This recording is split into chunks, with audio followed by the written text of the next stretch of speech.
Welcome to Headlocks, Heels, and Havoc, the wildest mixed tag team in podcasting where the kayfabe drops and the chaos takes over. Let's ring the damn bell.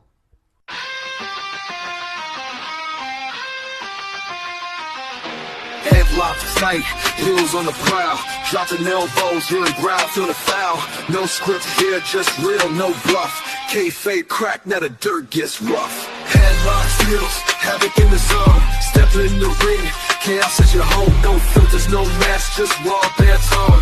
Wrestling unscripted, we on the throne. Title bells, mic checks, crowd going crazy. Drop truth bombs, leaving lines feeling hazy. Beyond the kayfabe, past the charade, where legends are born and stories get made. Headlocks poppin', who's hitting the mat? Welcome to the Havoc where the real talk's at. Tune in, step through, leave the fake at the door. Headlocks, heels, Havoc, now hear the roar. Welcome to the show. Actually, back to a show. Yeah. That's it. I am one half the greatest tag team in podcasting, the legend J Mac. With me as always, everybody's favorite Uncle Slam. What's up, everybody? How's everybody doing tonight? Again, Pretty good. It's a Friday night, and I don't have to work tomorrow, so it's always a good day. that's it. I don't have to get up at 6 o'clock in the morning to be at work at 7:30, so I'm always happy with that. 7 o'clock in the morning till 4:30 in the afternoon. That's a hard shift to pull when there's nobody in the building and you're just sitting there. Yep. Like what do you say, Stan? Stan's watching us, man. You tell Stan what's up. That's it. Join man. if you want to. That's it, Jump man. on anytime. Shoot me a message and I'll shoot you in here. Actually, you got the links, so just jump in if you want to. No, we're just going to do the recap for you guys. Ain't been a real busy week or nothing like that. Before we get started, though, make sure you like, share, follow, subscribe. Do all those things, hit all the buttons and everything before the referee hits that 3 count. And even if he does, do it after that. Whatever you do. Like, what was it? I was watching, I like listening to Mr. Ballin. Yeah. A shout out to Mr. Ballin. Yeah, one of my favorite podcasts. Yes, he does. I love listening to his stuff. But I was listening to it today, and he was talking about. He said, "Go down there, rearrange that, like, share, subscribe, and all that stuff." He said, and just like you would do with the cans in somebody's cabinet and everything. He said, "Better yet, just take all the labels off and everything." I was dying laughing. He always has the funniest things when it comes to the like, share, subscribe. He was like, I always tell you do something weird to the follow button or the like button or very creative. That. Yes. Yeah, I like Mr. Ballin. So shout out, Mr. Ballin. If you're a wrestling fan, man, hey, we happen to know a show you could come on, man. And we can talk some wrestling. We just happen to know a guy. But we might have some weird or strange stories too. That's right. Yeah, I'm sure we do. You forget, man. We were friends with D for a long time. Exactly. We've definitely got some weird and strange stories. Sounds good, Stan, man. If you can join here in a little, man, we'll be here. We're just going to be talking about some recap stuff, so you ain't going to miss too much, man. Well, before we get started and everything, well, as we get started, not before we get started, because I done told all people to mash them buttons, so I'm going to get into this first one, man. I've seen these. Like I said, it's been a slow week, so I just found some stuff to kind of fill in some holes before we get into the bigger stories, but I seen this. I thought it was kind of interesting. This is the tallest wrestlers in WWF history. The names are all jacked up, so don't pay attention to that and everything. But because of course AI generated and everything. But you got the Great Khali at 7'4". Mm-hmm. You got Andre at 7'3", and then Omos. Well, they were tied. And then Giant Silva, that looks nothing like Giant Silva either. I know, like sometimes with the AI, when it comes to the faces, like they be killing it, like they be butchering the hell out of the pictures. Right. Well, I don't ever remember Giant Silva looking like Tarzan either, but hey, maybe I missed a little part in his career. I don't know. And then who is this guy in the green here? Oh, it's Big Cass. I guess that's supposed to be Big Cass.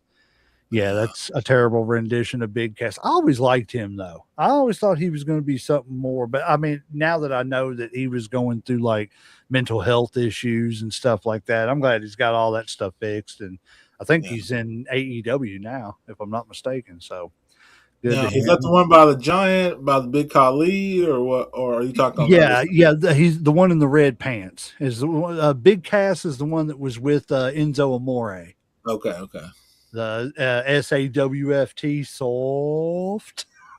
I don't know if you did you miss that part of the did you was you watching at that point when Mm, Big Cass and Enzo Amore were there? names sound familiar. I don't remember like I guess what they said or whatever, or I might not have been that into it or whatever. So like Enzo was the dude that would come out and go, "My name is Enzo Amore, and I am a certified G and a bona fide stud, and you can't teach that." He'd say, "And this is Big Cass, and he's 7 foot tall, and you can't teach that." Bada bing, bada boom, real skies in the room. How you doing? Like I loved his whole shtick, dude. Like to the point to where I learned it. Like he's I great. can tell. I can Dude, tell. I'm not gonna like down him or anything like that because I didn't watch him enough. I know he got some flack in the WWE for a few things in and out of the ring. I don't know exactly all the politics of it because again I wasn't watching it much at the time either. But I really enjoyed them coming out together as that tag team and everything. If you haven't seen it, go back and watch some of it. All right, I'll probably have to check that out then. Dude is definitely entertaining and he's still wrestling. I can't remember what he goes.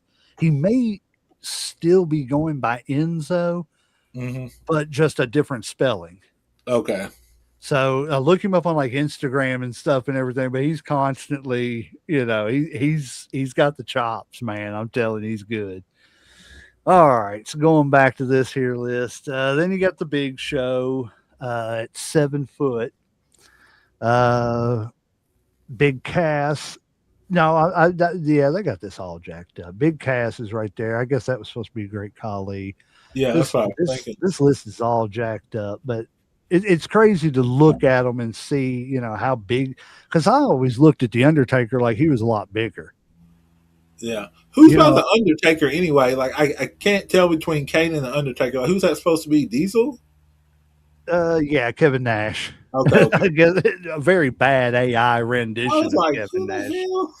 Yeah, like I said, I got this simply for just the reference of the tallest guys. Like I started looking at it, I was like, this is terrible AI, but it's interesting to see all these big guys and everything. Because, like I said, I always looked at Undertaker like he was a big 7 footer, but dude, he was kind of small compared to some of these other guys.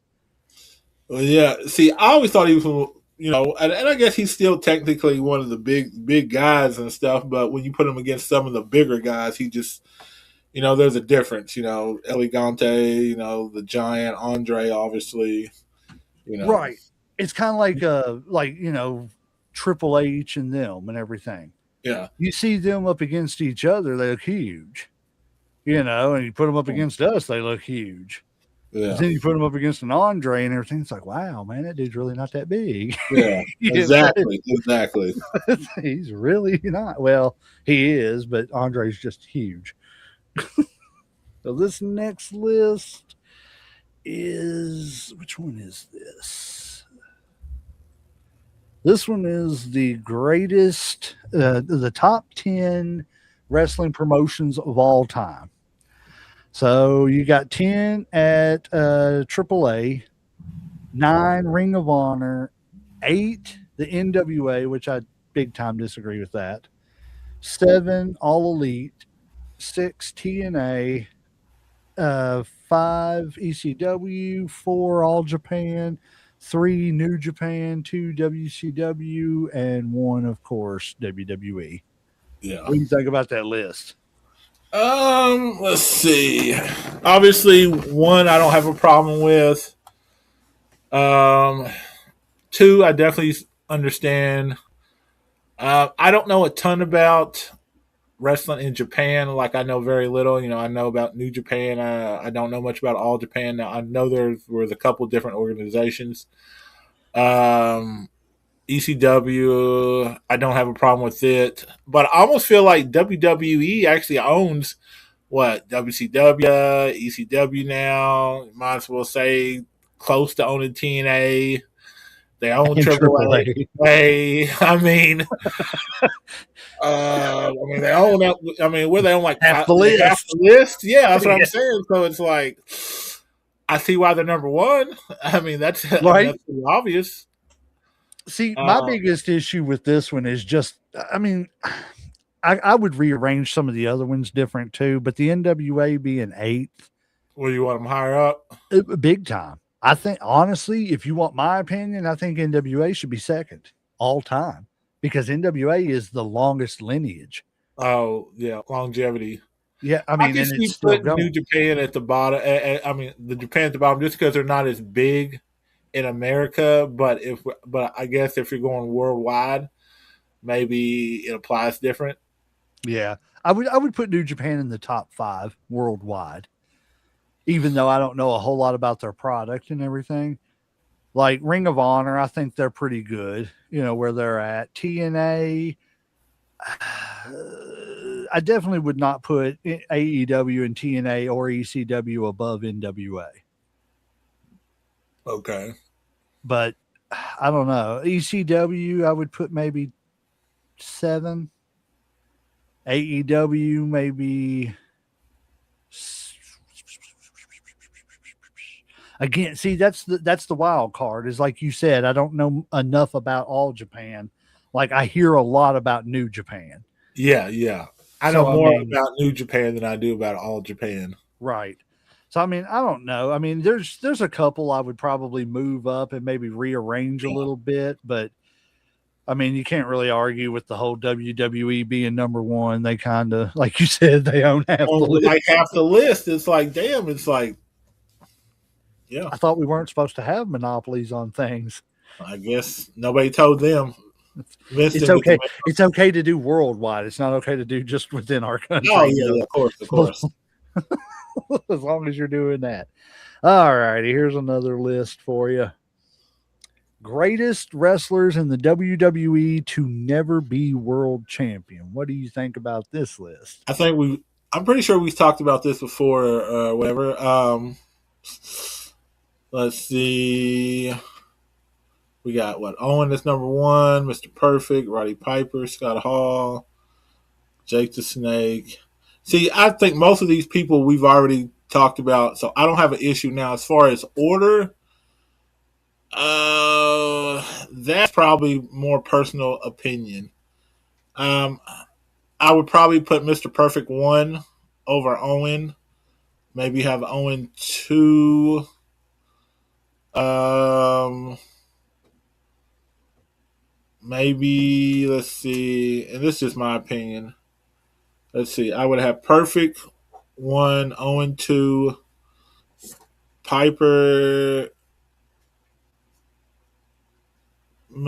three would be okay with. Let's say Scott Hall's fine. I might move Ted DiBiase down just a little bit. Move Jake Roberts to probably five. Um, I think LA Knight's all right with 10 just because he's so young. Maybe move Regal up to maybe 8 and then do like Samoa Joe around 9 or something like that. But I agree on the list. Like I think it's a very good list as far as people that haven't won world championships and shit. So I do too. yeah, Like the only person that I really have an issue with on the list, and it's not because of the fact that it's him, it's just because of he didn't really spend a whole lot of time in WWE. Whenever he did, it wasn't that memorable, was Samoa Joe. yeah. So I mean, I would put him at 10 just because of the run. But Well, I think they're counting his more as when he was what, maybe like ECW. probably, well, he was in NXT. Okay, okay. Yeah. But because he was now, like, NXT if it's champion. just a WWE list, or like, is this just people in Yeah, general that this is just WWE at their Okay, time in WWE. okay. So I mean, like I could see.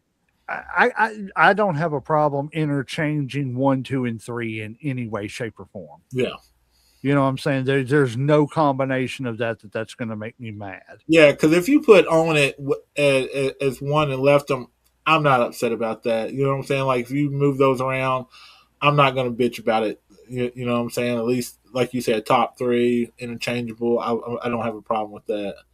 The bottom half of the list, a little bit, like I said, as far as LA Knight, like I said, I would definitely move William Regal up a little bit higher. Maybe some, like you said, like Samoa Joe probably at 10, or LA Knight at 10. I Eight, know or 9 and 10, one and two. I know this is probably going to be an unpopular opinion, and as much as I do think he should have had a run, I'm interchanging LA Knight and Jake Roberts. Really? Yeah, just because I think LA Knight is and like I wouldn't put the British Bulldog so high. Yeah, I push him down farther. I'd put him to about 8. I would put Bulldog and Jake at 8, 9, Samoa Joe at 10. And the reasoning for those other two is just because that yes, I think they deserved a run, but I don't think that it needed to be a transition run. They're not Yeah. going to carry the company. You See, know, I think DiBiase could have been a bad guy and carried it that way. yeah, So I think all the other ones could have done it too. Go ahead.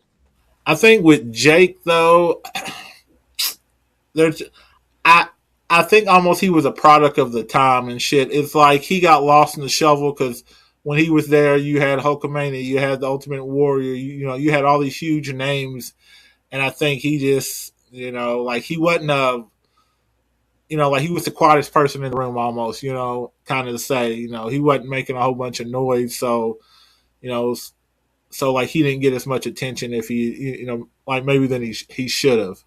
Right. I think he was bigger in other organizations besides the WWE. He might not have been as well known, but I think like he was a better character. He was definitely a better heel. Um, but yeah, like Jake Bulldog. Like I said, I could actually take the Bulldog off this list, and I would be okay with it and shit. I wouldn't be upset. Like if you maybe put somebody else in his place and shit. Like I said, I could see a transition championship. I don't want to see him carrying the company. Yeah, As much as I love the British Bulldog, because he's like one of my favorite wrestlers of all time. Like I was so because the tag team, I loved them to death, and then they disappeared, and he came back by himself, and I was like, okay, cool, but never did, flourish into anything world championship wise. But I just think a transitional championship to say, hey, thank you, yeah, but I wouldn't put him high on the list. yeah. Maybe I just got him typecast just because he was such, he was always like the European champion or he was the U.S. champ or something like that. So I just kind of see him as that, or or the Intercontinental. I just see him kind of just mid card tag. Yeah, like he's a mid card guy. Like I never saw him as a main eventer. And that's it. That's I think that's what that's what I meant.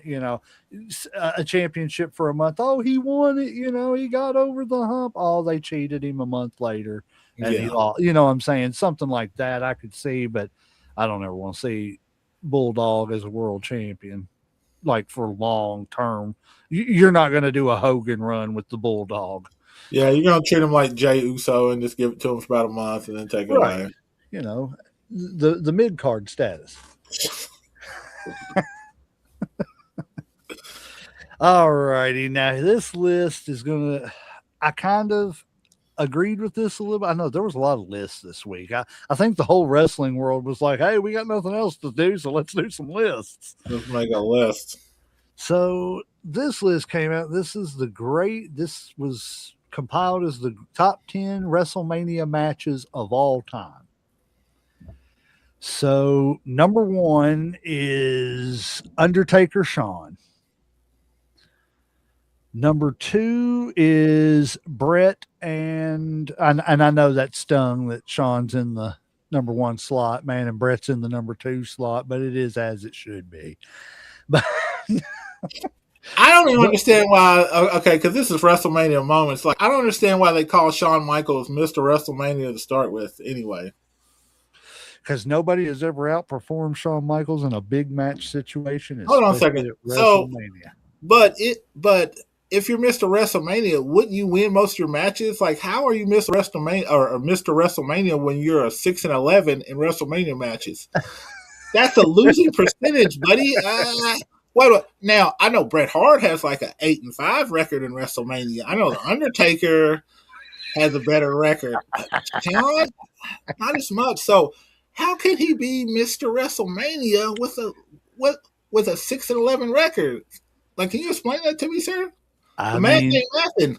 I'm not the one that named him. You'd have to go to like JR and them for that. Well, 'Cause I think we need to reevaluate that Mr. WrestleMania because with a 6-11 record, that's not good. Might need to change that name, sir. little name changes in order. Yeah, Mr. Not WrestleMania. Maybe we need to give it to people with winning records. Man, I saw a bunch of other people had winning records, but no, not Sean though. But anyway, I digress. But go ahead with your list. And that was the commentary from Uncle Slim this week. Now, Little good information there in case y'all need to know that. Right. That even though Shawn Shawn Michaels has got a losing record, he's still Mr. WrestleMania. For all the Shawn Michaels, yeah, Mr. WrestleMania, not. Oh man! All right, so we got Shawn and the Undertaker at 1, Brett Stone Cold at 2. Let's see, it's Rock Hogan at 3, Steamboat Savage at 4, Rock is that Stone Cold at 5. We got Cody and Roman at 6. We got the ladder match with the Hardys at 7. The Andre Hogan match at 8. The retirement match with the Macho Man and the Ultimate Warrior at 9. And the 10th, and I don't know what's going on here, but it's Becky Lynch and Ronda Rousey. Oh, that's probably the first like women's main event, probably. Yeah. Well, obviously this list needs to be worked on. Now, I hope they ain't putting this in no like particular order. Maybe I just threw it all together or something. Oh no, the numbers beside it tell me a particular order. Well, they need to change this. I can tell you right off the rip, this ain't right. This is the top 10 of the 50 greatest of all time matches. Well, WrestleMania. Definitely, I would not put Undertaker and Shawn number 1. No offense, and I'm not the biggest Shawn Michaels fan, but I do respect his talent and his ability, and I love the Undertaker. So that being said, I would put the Hardys TLC match number 1 from the jump. Really? Yes, hell yeah. Hot take. That match to me was probably one of the best matches I have ever freaking seen and shit. Like I said, and if I was going to go 2, I would probably go Andre and Hogan just because. It wasn't great wrestling like the kind of like the Hardys and stuff. It was more about the impact of it all and shit. The changing of the guard. Andre, getting Hogan over and shit. Him being slammed. Which was thought to be impossible type deal. That I would go to or whatever. Let's see. 3. What was that? Was that Brett and was that Brett and Shawn or Brett and Stone Cold? At 3? No, 2. Oh, 2. That's Stone Cold Brett. I think it's WrestleMania 13. No, as much as I like that, I can't put that there. Maybe, maybe Hogan and Rock. Maybe 3. Then Then probably was that Steamboat and Macho. Um, I'm gonna leave the women's at 10. I ain't even gonna front like I'm gonna put them any higher. No offense. I mean, I'm pretty sure it was a banger of a match, but no, we're not gonna do that. Um, I'd probably put what is that Roman and Cody at 9 or something like that. Yeah, I see. I don't see that being a top 10 match. Yeah, I don't either. Shit, Top 30, yeah, I'll give it that. I Top think that was just 25, one of those because of the whole story, the emotional. It was more emotional than it was the whole. So I don't welcome know. back, Keita. Let's see. Who else? What was what we got left? Rock Hogan. What's 5? What is that? Is that 5 is Rock Austin. okay? Now that I could see as a 5 or whatever. Um, but yeah, I definitely wouldn't. I would definitely change the top 5 easily. That kind of go. Actually, I would probably move around the whole list. Like if I had to choose this list. Me too. But you know, one match that really surprises me is not on here in the top 10. And what is that?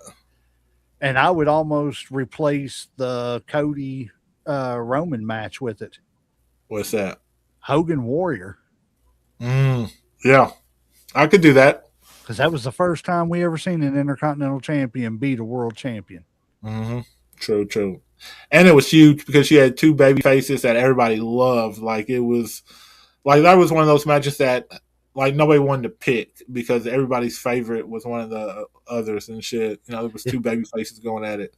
So yeah, See, I could take Cody and Roman off there, and I would put Warrior and Hogan on there. and I'm gonna say something right here. This is my editorial. Mm-hmm.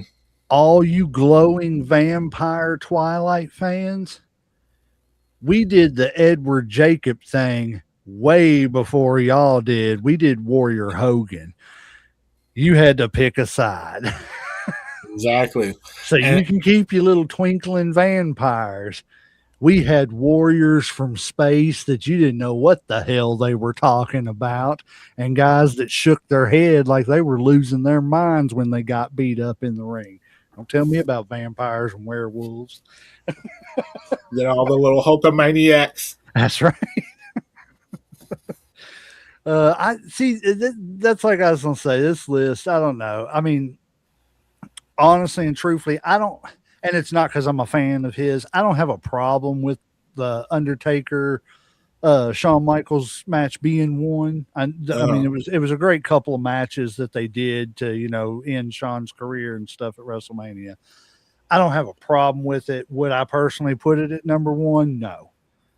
And what I would put at number one is Hogan Andre, Hogan Andre, and mhm. that's just because there would have been none of this other stuff Yeah, had there not been Hogan Andre. You know what I'm saying? And to a point, Savage Steamboat, because they were on the same card. Those yeah, two matches, boom. That skyrocketed two superstars, Hogan and Savage, because they knew right then Savage was, he lost the title because they knew he had done good, so we can look at moving him up, to get him up there to the world title picture. And as a matter of fact, WrestleMania 4, if I'm not mistaken, is where he won the world title from in the tournament. yeah. So I mean, so that launched two stars right there. So I have to give that 1 and 2 right there, just because of that. But honestly, like I said, I'd replace 6 with Warrior Hogan.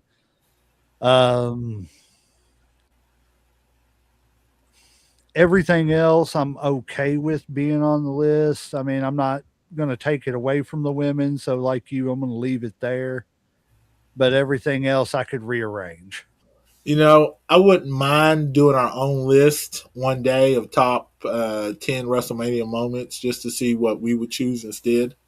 We should do that, man.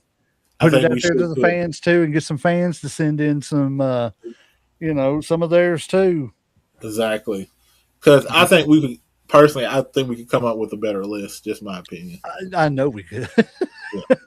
I think MJ's watched like 2 WrestleManias, and she could come up with a better list. Oh man! I mean, I'm sure they'd all be Rhea Ripley because she's a huge Rhea Ripley fan. But I digress. No, this was kind of a crazy story. We were talking about Bulldog a minute ago, man. British Bulldogs WWE Hall of Fame ring stolen in a trailer break-in. I was like, is nothing sacred anymore? It's just that's number one. Number two, why is British Bulldog stuff in a trailer? That was my first question before the other was what's it doing in a trailer? Right. And if it's going to sit there, can I have it? I mean, I just don't see the British Bulldog being the type of guy that's hanging out in the trailer park, bro. well, he's dead now, but I know, but I'm saying like even when he was alive, it's like right. Like, did he pawn it? Were there hard times, and he was like, "Hey man, I got to sell it," and somebody just kind of picked it up, or it wouldn't surprise me if that was an issue. I don't know. I didn't. There was no link to get to the story or anything, so I don't know if it was maybe one of his kids owned it and lived at the trailer and their place was broke into. I don't know. I don't know if his stuff was just stored in a trailer in some trailer park in Calgary somewhere. I don't know. I don't know. It's just sad. Yeah, I kind of feel like you would keep it someplace a little more secure. I don't know. Right. You would wish, because I mean, as a fan, I'd want his family to have it if they wanted it, but if nobody in his family had it, I'd be more than happy to take it off their hands. Yeah. I'll hold on to it right here till you want it back. I'll put it right here on the wall. It kills me. So check his story out. I ran across this, like I said, slow week, so I figured I'd bring this up a little bit. Let me take that header off because I can't see what the hell it's saying up there at the top. Pardon my French, peoples. Move it on down. That's what we'll do. And we will go on back here and check this out. So, Bruce Pritchard. Everybody knows who Bruce Pritchard is. Brother Love, blah, blah, blah. Longtime WWE employee Bruce Pritchard recalled back in 1991 when the Nature Boy Ric Flair debuted for the company. Bobby the Brain Heenan was paired with Flair to get him extra attention for casual fans who didn't really know who he was. I don't know who those people were at the time because, I mean, it's Ric Flair. The problem was Bobby Heenan had previously retired as a manager and just wanted to focus on being a broadcaster. Add to the fact that Heenan was now Ric Flair's traveling partner and simply couldn't stay out and party to all hours of the night, as Flair was notorious for doing. Mm-hmm. An idea came to mind to switch Bobby Heenan with Bruce Pritchard as Ric Flair's WWF representative. The thing was, Pritchard wouldn't be himself or his previous incarnation of Brother Love, but as the kayfabe son of Bobby the Brain Heenan, a.k.a. Bobby Heenan Jr. Oh, my God. Pritchard was all set to dye his hair bleach blonde and begin wearing patented glittery ring jackets, and like the Brain did. Pritchard was a good friend of Heenan's, who was also a mentor to Pritchard. In fact, the idea really spawned from a woman seeing the two together in an airport and mistaking them for father and son. Heenan and Pritchard kept up the charade by calling each other dad and son. The idea was ultimately scrapped at the last minute, and Mr. Perfect, Kurt Hennig, was eventually added to Flair's entourage instead. Could you imagine Bobby the Brain Heenan Jr.? No, I could not. I think that's one of those ideas. I'm kind of glad it never did work out. There's no way I would have bought it. I would have been as mad about that as I was the Kane thing. Yeah. I'd been like, man, that's Brother Love. I never liked Brother Love a gimmick and shit. Like, I always hated that, all that yelling and shit. Like, shut up, shit. There's very few people in this world, and Mr. Pritchard, please don't take this personally, because it's just I guess, homage to the job you did. Mm. But there's very few people in this world that I just look at and just want to punch them right in the face. And for whatever reason, every time Brother Love picked up that microphone and looked at that camera and said, "I love you," before he got that "you" out, I just wanted to punch him right in his face. And why was he painted red? Right. It's like, what is up with like, Yeah, like what was okay, the point of the red of the red face? Like, was that supposed to be like love or heart or blood or what? Like, I don't I understand. don't calm down, tanning bed, friggin' Jimmy Swaggart. I don't know what's going on, but it's just, it was bad, man. It's like a walking hot pocket. I'm like you. I'm kind of glad certain things didn't come to fruition because perfect fit. Oh yeah, hell yeah. You know, because he had that kind of image of I'm perfect. That's why Perfect would have been such a great horseman. 100%. 100%. He had that it factor that he could, and Perfect's the guy that Flair could have handed the leadership of the Horsemen off to where it could have been still going. Not that it needed to or anything like that, but if you were going to, Yeah. at least it would have been legit and believable. All right, check this out. I mean, I know it's Shawn Michaels, but I thought this was kind of interesting. It's Paul Heyman talking about what's that guy's name? Austin Theory. Couldn't think of his name there for a second. He was talking. Let me hide that so I can read that. Man, I hate this. So he said he's Shawn Michaels when Shawn was in the Rockers. He said, "My apologies to Austin Theory if that's too low of a bar to set for him. If that kid can't figure out the things that he's doing wrong and accentuate all the things that he's already doing right, then let's see, I lost it there. Then please tell me who can. What does he have? He has decent size, and he's only getting bigger. He has tremendous discipline. He's not one of these guys that is out all night in Europe at the Euro Trash rave in Paris at 4:30 in the morning. He's in the gym at 4:30 in the morning, and he's back in the gym as soon as the matches are over. He's highly intelligent. He speaks to the youth. He looks great, and he can work his balls off. Once he figures out the difference between a really good match and a money match, once he understands that being out of character while in character and relaxing within the skin of the character, Austin Theory is going to be untouchable." So he's comparing, like, Paul Heyman is saying that Austin Theory is at this point comparable to Shawn Michaels. Now again, you've got your contentions about Shawn. We all know how I feel about Shawn, but there's no doubt that he's one of the in-ring greatest of all time. That's a huge honor for somebody like Heyman to say something like that. Well, and I think Heyman's probably one of the best people because he's a great judge of young talent.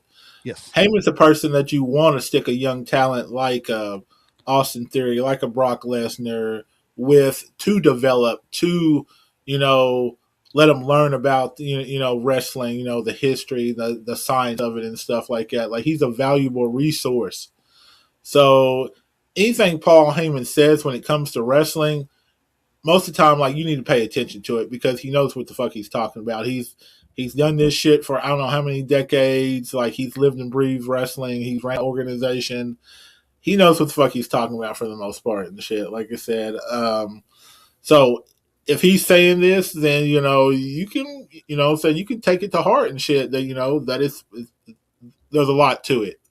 Yeah. Now, he might not be 100% on, but I think if he says something when it comes to wrestling, that he knows what the fuck he's talking about.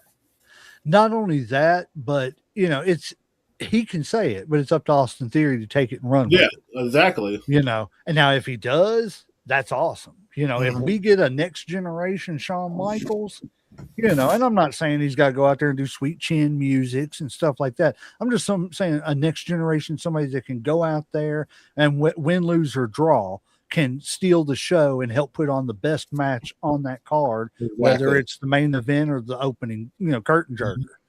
Exactly. That'd be great because WWF needs that, or WWE. Sorry, it ain't WWF no more. Well, it ain't, but It is, but it ain't. You know what I'm saying? right. Here's another Paul Heyman statement I seen. So, and this one's talking about like I seen the video to this, so you may have seen it as well. But he was talking about planning for WrestleMania. Mm-hmm. Says Paul Heyman says that he spent 8 months trying to make sure WWE is planning ahead to WrestleMania 43 in Saudi Arabia. Quote, I have been for the past 8 months jumping up and down with my hands flailing in the air saying, what are we going to do at Saudi Mania? Everybody's very concerned with what we are going to do at Vegas Mania. I'll tell you what, let's book Saudi Mania. It's going to make booking Vegas Mania much easier. Not that Vegas Mania is the launching pad to Saudi Mania, but Vegas Mania is the launching pad to Saudi Mania, which is the launching pad to Mania 2028, which is the launching pad to Mania 2029. It progresses. It's bigger tomorrow than it is today, bigger 2 days from now than it is tomorrow. Next year's WrestleMania, by definition, has to be bigger than this year's WrestleMania. And WrestleMania 2 years from now has to top whatever we do next year. So if we just have a concept of what we're doing next year, oh my God, I can tell you what we're doing this year because it leads to next year. Mm-hmm. Like, that's the kind of brains you need. You know what I'm saying? Because he's not just focused on right now. And I'll be honest with you, you know, not to beat a dead horse, because I'm not trying to beat WWE down on this show or anything like that. But and there's a big reason why I don't talk about a whole lot of the other shows, because of the fact that the other shows are just out there doing their thing. You know what I'm saying? They're putting on their best thing and they're doing it, and people are watching. People are watching TNA. People are watching NWA. People are watching, you know, AEW. People are watching all these other different Ring of Honor. So, you know, New Japan. So list goes on and on. It's the fact that the WWE is so blatant about, and I'm just going to be honest and say it, they don't give a shit about the fans. Plain and simple. It's a business.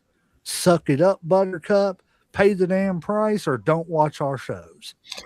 I almost feel like they're too big to fail. It's like we're the only show in town, so like they have to choose us. So like, what can they do? Like if we give them something shit, they have to eat it regardless because there is no other food to eat. You know what I'm saying? It's like this is the only thing you have to eat. So like whether it's good or bad, like you're still gonna eat it because you ain't got nothing else to eat.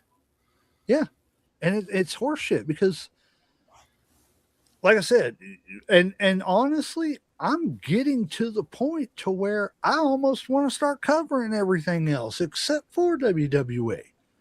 Because if they're going to just turn around and shit on the fans, then I'm, you know, to hell with you. Mm-hmm. You know what I mean? I mean, don't get me wrong. I want to watch WrestleMania. I've watched every WrestleMania there's ever been. I want to watch SummerSlam. I've watched every one that's ever been.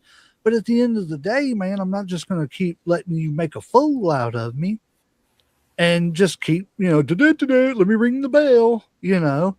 And no, you know, I'm going to go where at least I'm valued. Yeah, where my money's, you know what I'm saying? Because like if I'm paying all this money, you know, $40 a month to watch, you know, a pay-per-view or whatever, and I feel like I'm getting cheated at the end of the day when it comes to pay-per-view and shit, then why am I watching this and shit? Like when there's other alternatives.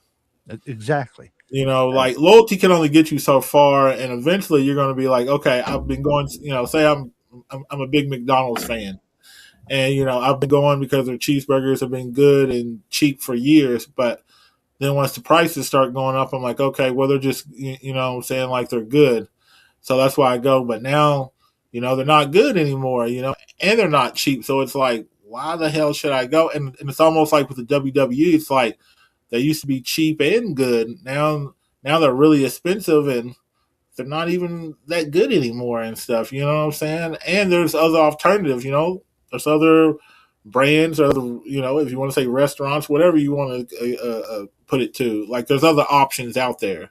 Yep. Like they're now may not be as huge as WWE's right now, but given enough time, we've seen what happened. I mean, like, you can be taken over, you can lose. WCW proved that. They wasn't as big and stuff, and they took you out for 2 years until you finally came back.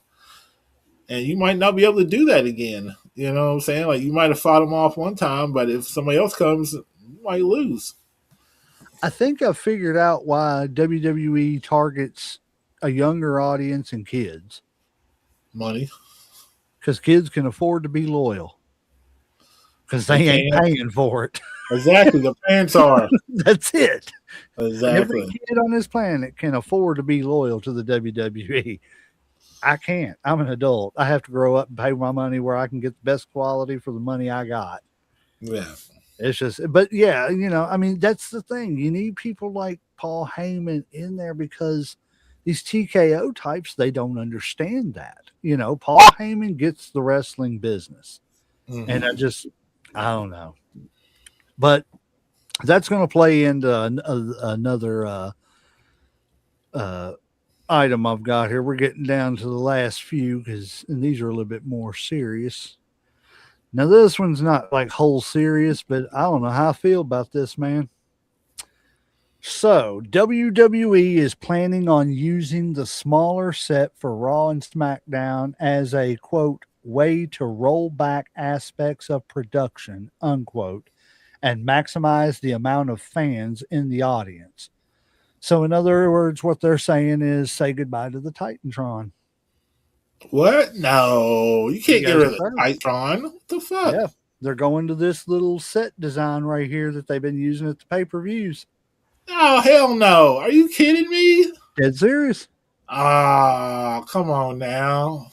Using a smaller set for Raw. Is this shrinkflation starting to affect the WWE now too? Right.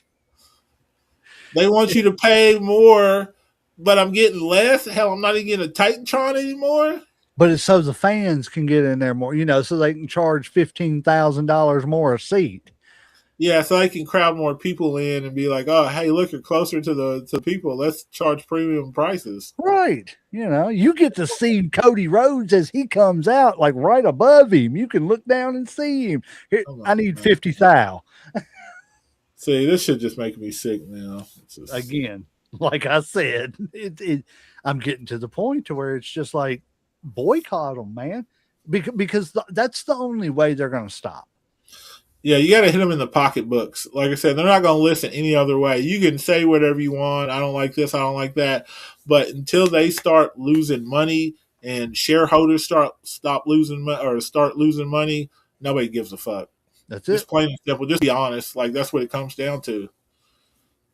I 100. And that just plays into everybody support your local indie wrestling. Even more, yes, definitely.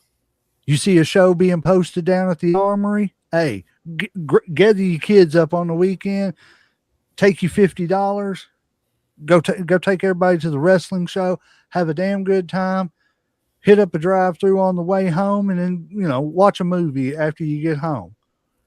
You know what I'm saying? It's a good show. It's good times. You don't need all this big WWE stuff. Get your kids hooked on these local guys, man. They need your support more than these WWE people do. Exactly. I mean, I'm not trying to hate on these guys either. They paid their dues to get where they are, and it's not the wrestler's fault. You're gonna hand me $15 million to go out there 5 times a year. I'm gonna do it. Exactly. But that don't mean the fans gotta like it. Exactly.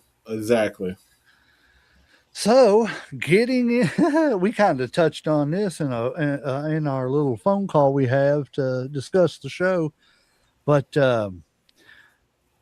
looks like the vision's getting a little blurry, man. I mean, What is going on, man? Are Like, they cursed? right. I have seen that people are calling it the curse of the lie about Seth Rollins' injury because they lied about it. He got injured. Braun's injured, and now Braun's injured. The Brawns. Both Browns are gone. Yeah. And it's like, well, who's left in the vision? Uh, I guess they're gonna have a whole new vision. Shit, I don't know. right. That's the question. Like, I don't know. Or we should just do something and call it the division and break it up and call it Yeah, a day with it because it ain't working.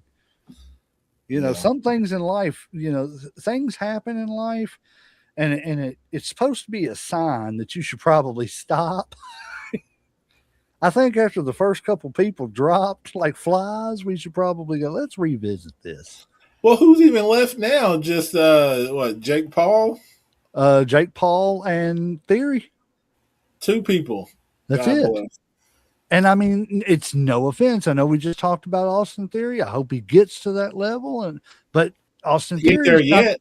no, he is not. I'm sorry. You are going to have to do, and it's not Austin Theory's fault. It's WWE's fault. But you are going to have to do a long road of rehashing Austin Theory to me before I'm going to take him believable after you just spent 4 years making a joke out of him. Yeah. I mean, that's like taking Eugene and trying to push him as a world champion, expecting me to believe it whenever you just had him running around like a moron. Yeah. No. It's just hard to believe, you know what I'm saying? It's almost like he's typecast, Right. I just don't see him any other way. So if they can reboot him over the next year, and come Saudi Mania, something happens and he's ready to roll. Hey, I'm all for giving him a shot at a Mania moment. But I don't know. And see, again, these injuries play into what we've been saying for the longest time. Why didn't we turn LA Knight bad? There's enough good guys right now. You got Cody and CM Punk. They're two ultimate good guys. They can be the ultimate good guy on each show. The Vision people, your main bad guys are dropping like flies. Why? I mean, you've set it up plenty of times with the friction between him and the Usos. You know what I'm saying? You've set a turn up so many times to where he could be in the world title picture. He could, I don't know. They're dropping the ball 400 million different ways from every direction. Well, I think it's because they're getting ready to turn Sami Zayn heel or whatever. That's the only way he'll get a title. Yeah, because he, like you said, because it just ain't happening. Like not as a good guy. Yeah, he lost too much. He was too much. He was a lackey. You know what I'm saying? For lack of a better words, and I hate to see that's the problem with factions nowadays. Is in any faction, that everybody in that faction wants to be that world champion. So if the world champion is the leader of the faction and everybody behind him's eyeballing him. Mm-hmm. I never felt that with the Four Horsemen. Well, no, because everybody played their role. Like everybody knows that Rick was the leader. They knew A was going to be the television champ, and then whoever else they had as part of the stable was going to be tag team champs. Mm-hmm. Everybody played their role, like you said. Like Arn was never going to be a world champ, and I don't think he ever cared to be a world champ. Like that wasn't what he wanted to be. Like he knew that, hey, if I play my position, if I play my role, I'm set. We're going to keep shining. We're still going to be the number one faction. We're going to be, just as important. And it's not like that now. It's kind of like you said, like everybody wants to be number one, which there's nothing wrong with wanting to be number one, but you also got to know how to play your position. You know what I'm saying? Like there can only be one number one. You got to wait your turn sometimes, unfortunately. Can you name another faction off the top of your head? And the reason I'm asking you this is because I can't. Can you name another faction off the top of your head that you can think of that was like the Horsemen like that? That it wasn't about who's world champion, who's tag team champion. It was just about as long as we got all the gold. Not really. Hell, no, I can't either.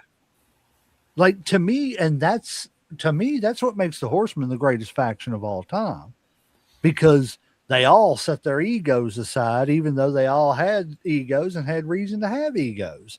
Yeah, You know, we're walking around with every gold strap there is in this company. Why wouldn't we have an ego? My exactly. my ego's towards you. It ain't towards the champ right here.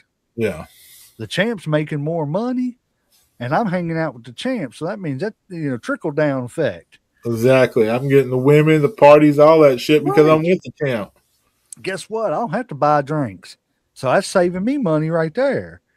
I ain't got to buy dinner. That's saving me Mhm. money right there because the champ's getting it for him and his entourage for free. Exactly. So I'm gonna make sure the champ keeps that belt so I can keep my gravy train going too. And that's what made the Horsemen great. The egos with each other were out the door. I don't know. I just this vision thing, I just think needs to end.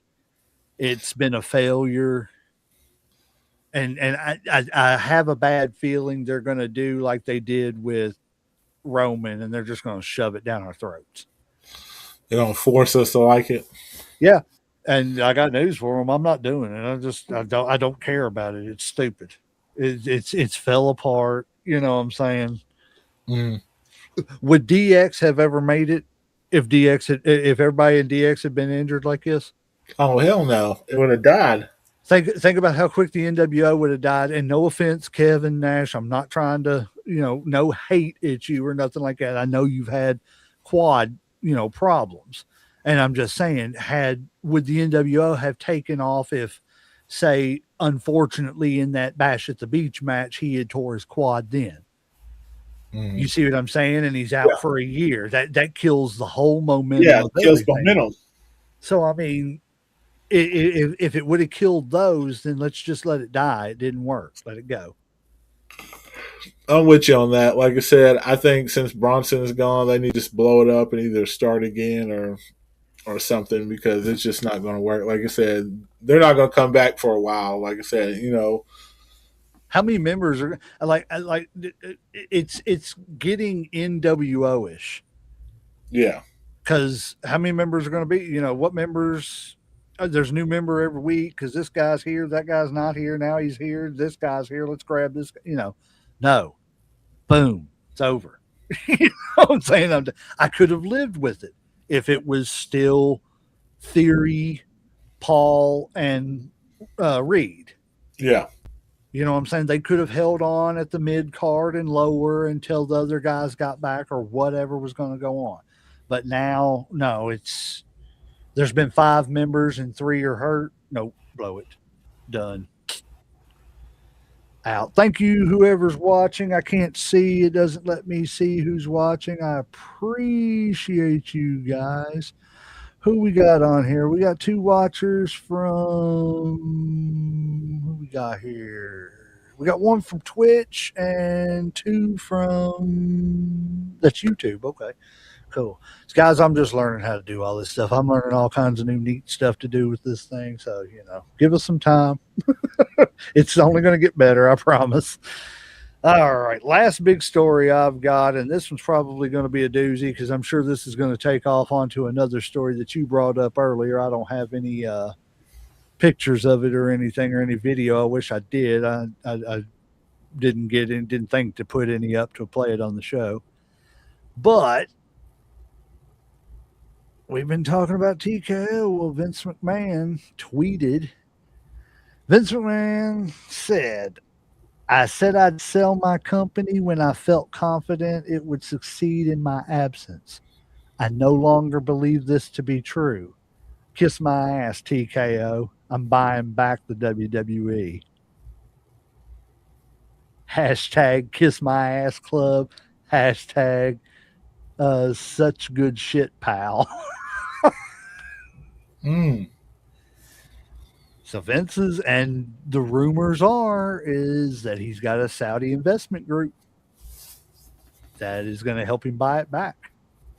Okay, the only issue that I have, well, I have a couple issues, is like, okay, let's say he does buy it back.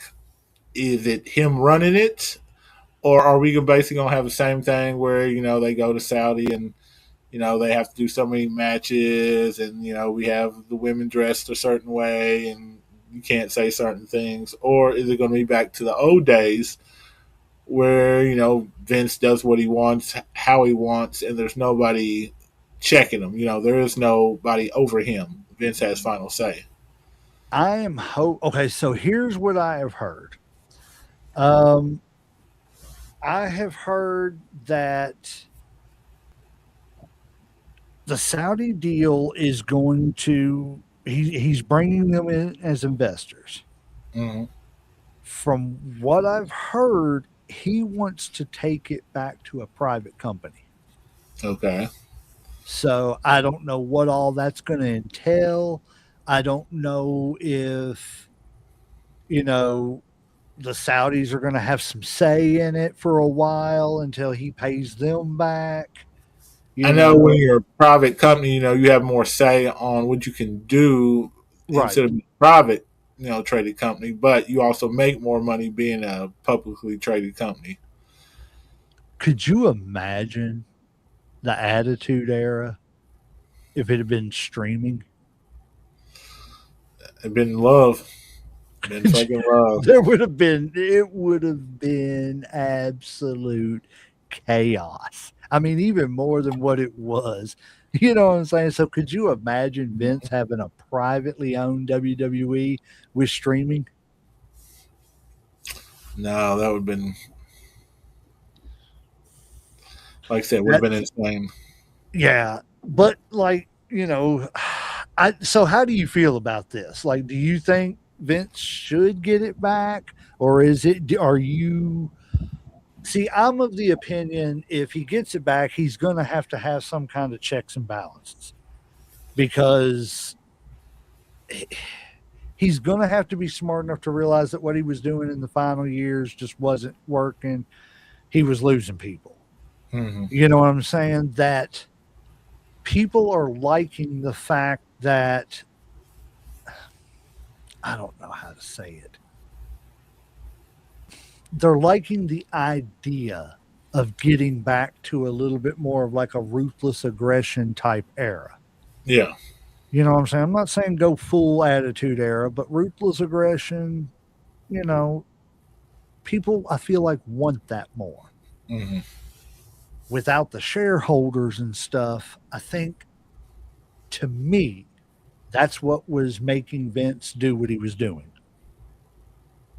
What, trying to please them and shit? Yes. So I think I I'm interested to see what the experiment would be with a privately owned WWE with streaming services where you're not as confined, to time restraints.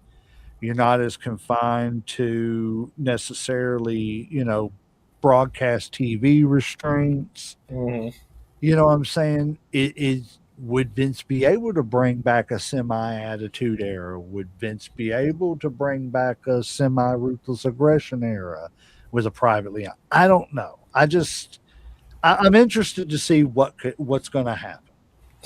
See, yeah, I right now I think I have more questions than I do answers. Like, it's kind of like you said. It's like it depends on how it's all structured. Like, if Vince is the last one who has final say, that's one thing. But if he's like a CEO, and he still has like TKO or like a Saudi group that he has to answer to, then that's going to change the way he does business. That's going to change the way the stories and the way certain things are handled. Because when you when Vince has the final say, things are going to be run a certain way. When you have other people that have a final say, then it's not going to be the same. And I don't know right now if that's a good thing or a bad thing.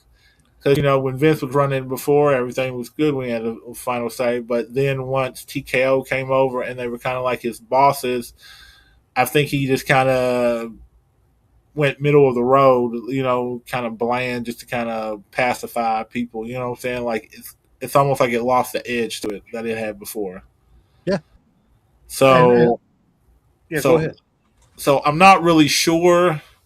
Like I said, I need more answers on, you know, who the big boss is going to be at the end of the day, and then I might be able to say more.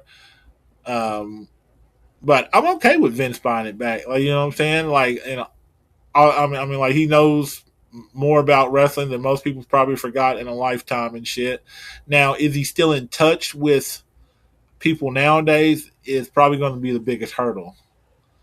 Besides the whole TKO having last say, is he still tapped into what people like? You know, because he was starting to lose people, a little bit. Like when TK took over. So is he back to where he knows what people like and how fans are going to go, or is it like he's still kind of stuck in the past doing some old shit? I feel like Vince McMahon is the Ric Flair of promoters. He just doesn't know how to stop living that lifestyle. Yeah, You know like what it's I not a mean? gimmick. That's who he is. Yes. Like I feel like he's probably 80 years old and still sleeping like 2.5 hours a night, Mhm. just for no reason, knowing he could Yeah, sleep for exactly. 15 years if he wanted to straight. But it's like, okay, so let me ask you this, because I got to thinking about this when I was reading this. I remember a couple of months ago, and I don't know if I brought it up on the show or not. Um, I remember a couple of months ago, I seen a story where, of course, a few years ago, there was some kind of a meeting between Shane McMahon and Tony Khan. Yeah. Okay. Nothing really ever came of that or anything like Hmm. that. So a report came out a couple of months ago where Shane was possibly interested in being an on air GM for AEW. Now, given the knowledge, I don't know how their relationship stands now, but everybody knows that Vince and Shane's relationship at one point in time was pretty rocky. Hmm. Um, do you think that some of the motivation to buy WWE back by Vince is because he's seen the possibility of his son going to another company and possibly competing, whether his dad, Vince is uber competitive, Yeah. even though he's not running it. Well, you can tell in that tweet, my company. Hmm. That ain't his company. He don't know nothing. You know what I'm saying? It's TKO's company. Yeah. But to him, that's still his. That's his baby. Of course. Yeah.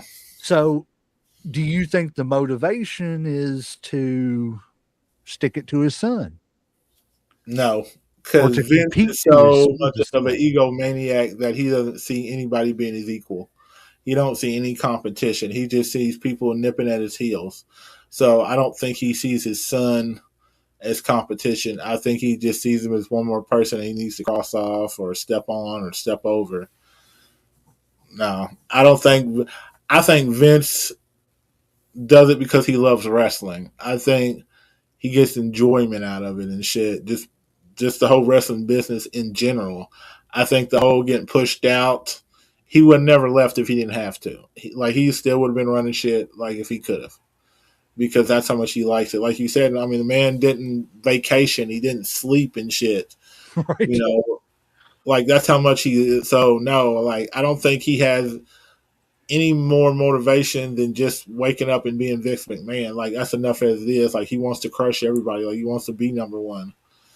Now, like if you're asking me if Shane's the same way, or kind of thinks of now that it might be like some of that motivation because he is his father's son and he has a lot of Vince's traits and probably being having an ego is part of it and wanting to crush people and prove yourself is probably another of it. So if Shane does go to AEW and become on air GM or behind the scenes or some type of owner or whatever, that like that I could see.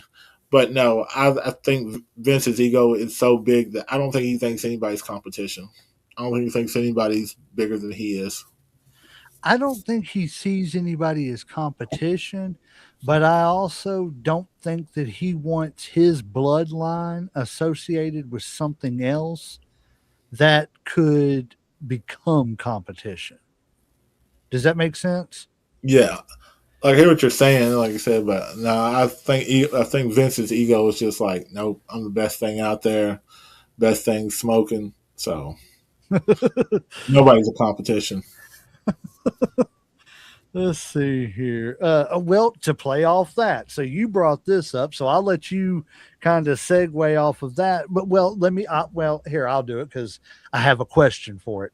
With All right. the but we'll let everybody know this is Uncle Slam's story. I don't know if you got any more, but this is one of them, at least. But no, you was talking about the wreck that he had and the Yeah. video coming Mhm. out and everything. Like, how do you think stuff like that is going to affect anything? Like, do you think that's going to, like, not necessarily in, is it going to affect him being able to buy it, but just kind of like that? I think people are going, whether we were talking about it off camera, we don't think it was intentional. We don't Yeah. think there was any malice behind it or anything like that. But at the end of the day, I can't remember. Did he go to jail or did he just get arrested and go to, or did he get arrested at all? Or I can't I'm not remember. sure. I'd have to go do some more research on that shit. I'm not 100% sure. If he did, I ain't seen no mug shot. Yeah, yeah, yeah. And So and, and I'm pretty sure there would be a mugshot if there was. yes. And so, in saying that, are people going to look at it as, well, this guy's just getting special treatment? Uh, Because he's a rich old dude that, was going, what, 90 miles an hour yeah. and busted up his Corvette and, hit another lady. And if that was one of us, we ain't going to be able to buy WWE back because all our money's going to be gone because we're getting sued to the hilts and back. Well, it depends, and this is just my opinion. It depends on the nature of the wreck. Now, if they found out that maybe substance or drugs or something were involved, that's one thing. But if it's just an incident of him just driving too fast and he got too close and hit somebody, and it was just an accident, that's totally different. That's you made a mistake. Car accidents happen all the time, no big deal. But if he's rolling fast and he's high on drugs, or if he's been weaving out of traffic or some shit, that changes things, in my opinion. But I don't think it would stop anybody from letting them buy it back. I don't think it would persuade the No, Saudis to no, be like, no, you know no. what? Nah, man, I don't trust this guy with some money and shit. I don't think he can run this company. No, I don't think it would affect anything like that. I'm just wondering if, like, just the negativity of it. You know what I'm saying? I mean, the WWF has already got enough. I know it's going to be a huge, if he does buy it back, it's going to be a huge headline, huge news. I mean, we're going to be talking about it for, a good while on here, because of all, once we find out new details and of the deal and stuff like that and everything. Mm-hmm. But it's like, I'm just wondering if it's a negative thing he's going to be bringing back onto the WWE, Bring especially bad after, juju. right, because I mean, he's still dealing with the lawsuit stuff and everything, and just all that shadow that has been over Vince. Yeah, ever since You- all the right, and just something like this, whether meant to, not meant to. I feel like a lot of people are going to feel like this is just a rich dude who, got a break because he's a rich dude and now he's able to buy another multi-million-dollar company. He's not going to have to get in trouble for reckless driving, at least, how old is Vince? pushing 80, I think. See, now if you look at him like any other older person, like if some 80-year-old came and hit you, like would you be like, oh no, I don't trust this motherfucker, or he should go to jail? No, you'd be like, Papa kind of made a mistake. Let's cut him some slack. He obviously doesn't need to be driving. Oh, no, that's straight RKO off the bat. No, right across the top of Got the. right across the hood of the car, man. What are you doing, old man? Boom. No. He picks up his cane, starts beating me to death with it and everything. Sell this, Junior. Some 80-year-old dude's beating me to death on the side of the road with a cane because I tried to RKO him. That'd be terrible. It'd be my luck, though. I'd run up on the one that could do it. Yeah. I'd run up on the Chuck Norris of he'd be some retired professional wrestler from like Europe or something, strong styling me and everything. Yeah. Beating the snot out of me. Well, man, the only two things I've got left since we've gotten through all the little news stories and little lists, since there wasn't really much news this week. Mm-hmm. I mean, everybody knows tomorrow night's going to be Elimination Chamber. Before we get into kind of our little picks and everything, I'm gonna go over. I don't know if you've got the WWE results. Yeah, I got the WWE, the SmackDown, the NXT, and I don't know if I might have a. Well, SmackDown's going on tonight. Did you have SmackDown last week? Last week's, yeah, because I'm always going to be a week behind. Well, if you don't have that, if you want to pull it up, I'll go through TNA and everything real quick because there wasn't much going on. All right. Before you go over that, I got one piece of news. It was just announced that the fourth quarter earnings were put out for TKO. Yes. The UFC brought in $1.5 billion, and the WWE brought in $1.7 billion. Yeah, and they're still complaining. And I guess that's not enough. Right. I mean, I got a question. Yeah. If it's not enough, can I get a little sniff of that 0.7? Yeah. Hey, man, I'm with you on that shit right there. Can I take 5%? Yeah, I don't even need the whole thing. Just let me get a little taste or some shit. You know what I'm saying? Like, fuck. Like I said, I don't even need the one in front of that decimal. You give me 5% of the 0.7, I'll walk away. You'll never hear my name again. I'm just saying. Yeah. It makes no sense. Yeah, see, that's what I'm saying, man. They're bringing them up. I was going to bring that up too, and I had the screenshot, and I guess I didn't load it up. But I remembered seeing that too. It's crazy because the one I had was talking about, there was a little bit of somebody complaining because they was talking about how even Randy Orton seemed to notice, because when Randy Orton made his comments back a few months ago about, wow, man, they're raising prices like that, Mm-hmm. I don't think Randy's too happy with it, to be honest with you. Do you blame him? No. But I think, a lot of those guys are from the WWE regime, and I think it's kind of systematic, like kind of the transition from Crockett to Turner, because Crockett was a more family owned, business. So, Arn and them and everything, they were the stars and stuff like that. But then once WCW took over, WCW lived off them stars for a few years. And then once they started getting older, they started kind of pushing them out. Look at, Hurd was trying to get rid of Flair left and right, trying to turn him into Spartacus and shit like that. Dumb. Let's turn Ric Flair, the Nature Boy Ric Flair, into Spartacus. I swear to God, I'd stop watch wrestling altogether if I'd have seen something like that, man. Yeah, I'm not even joking. We'd be talking. Did, yeah. We'd be talking basketball and football right now if they did, because I wouldn't know a thing about wrestling. Yeah, like Spartacus. Who the fuck is this Spartacus guy? Right. Because I am Spartacus. Woo! No. Let's not do that in any. What did they used to try to call Lex Luthor? Not Lex Luthor. The narcissist. Yeah, the narcissist. Yeah. I hated that shit too. Yeah. It's like, what? It's like it's terrible, man. Just let him be Lex Luger. I mean, he wasn't very good at doing that. So why are we going to give him a character to play? Mm-hmm. You know what I'm saying? It was terrible. Okay. Like, I mean, out of all the wrestlers, man, he got offered a role on Lois and Clark. You can tell they were desperate. All righty. TNA Thursday Night Impact for February 26, 2026. It was in Nashville, Tennessee at the Pinnacle.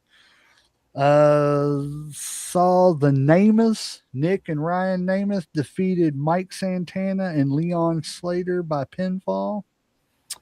Danny Luna defeated Lee Young Lee via Luna Landing pinfall. AJ Francis defeated I've never seen that name before. Mance Warner via disqualification. Okay, I'm gonna have to watch that episode because I didn't get to watch it and see how to pronounce that name. I don't like not being able to pronounce them. Jade Stone defeated Tasha Steeles by pinfall. The System, Eddie Edwards, Cedric Alexander. You remember Cedric Alexander from WWE?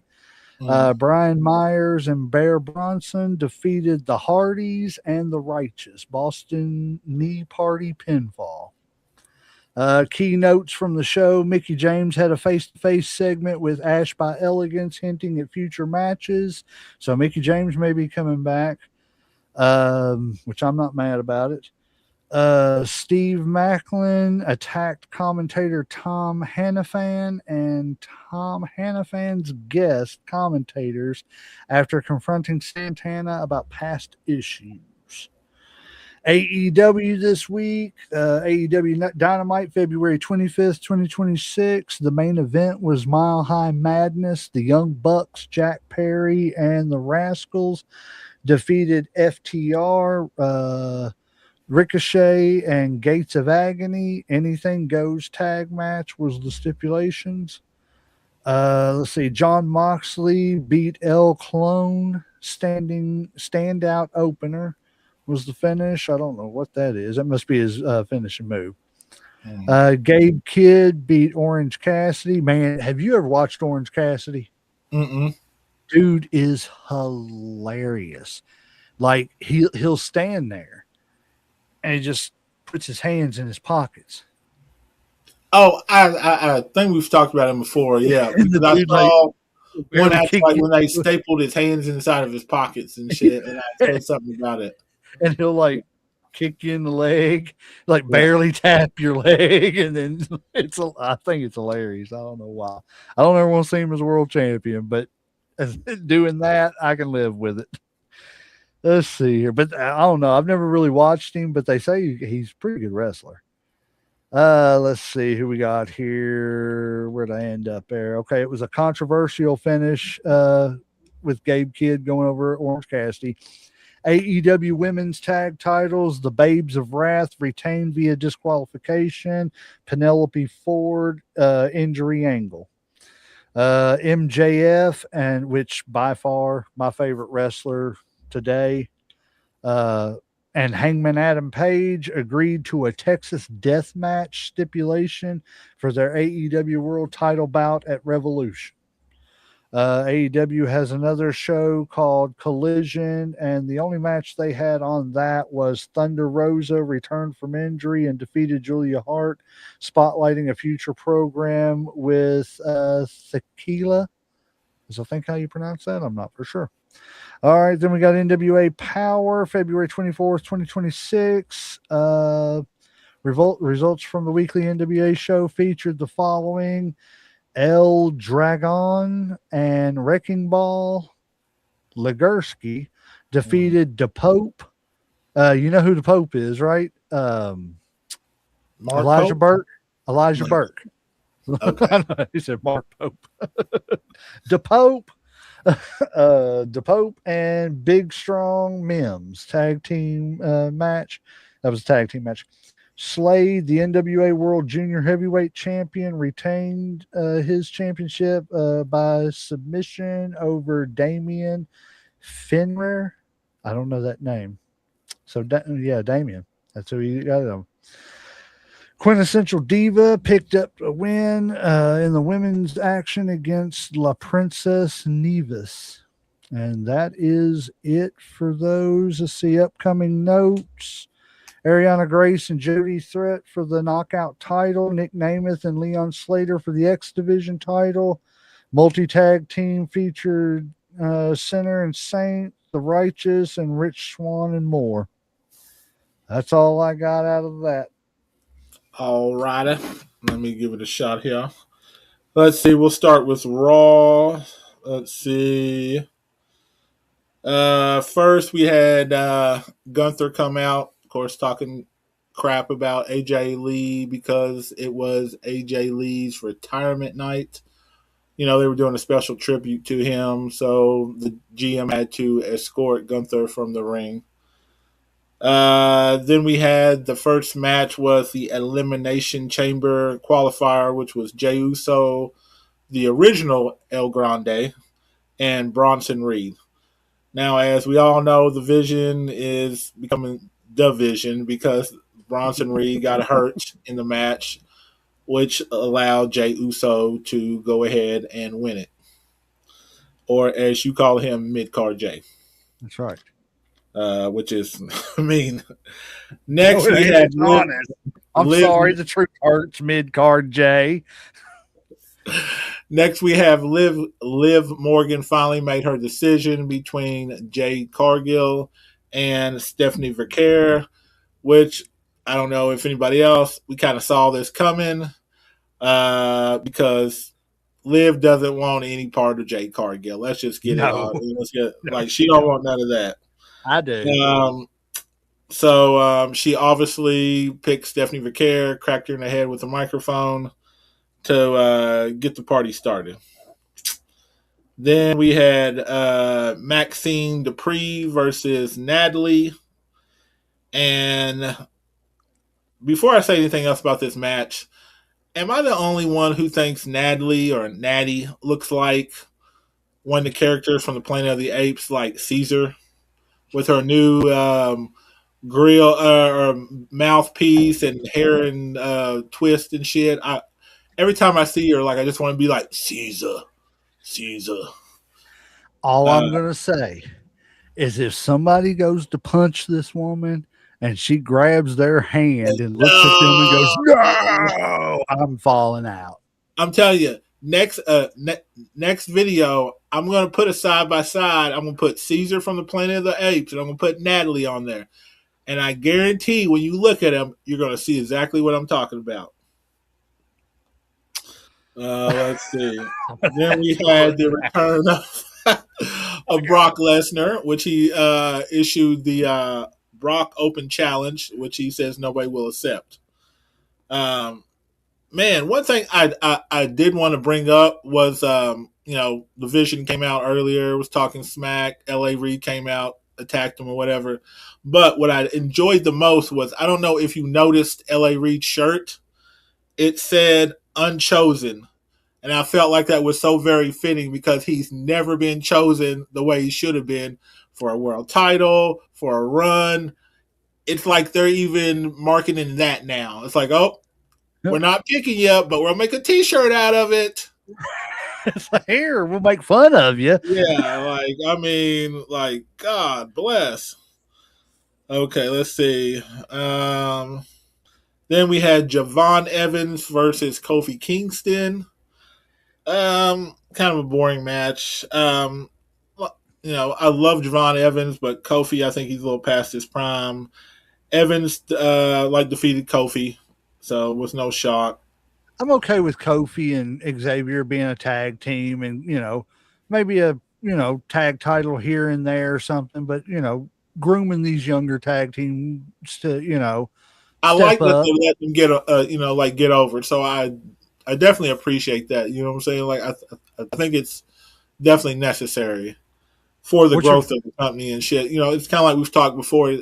It's like if you don't bring up the, you know, like the young talent and like let them get them old or get them over, what are you going to do, you know, once the old people are gone and stuff? Like, you haven't developed anybody new. You know, you get stagnant, you die and shit. You know, kind of like WCW, they were dependent on those old talents way too much instead of developing young people to you know, take the spot.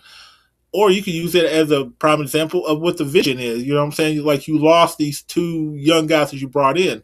Now, if you got two more young guys you can bring in to kind of fill their spots or have placeholders until they come back, then it works and stuff. But I don't know if that's going to be the case. Then we had the women's eliminator qualifier, which had Io Sky, Karen Sane, and Raquel Rodriguez.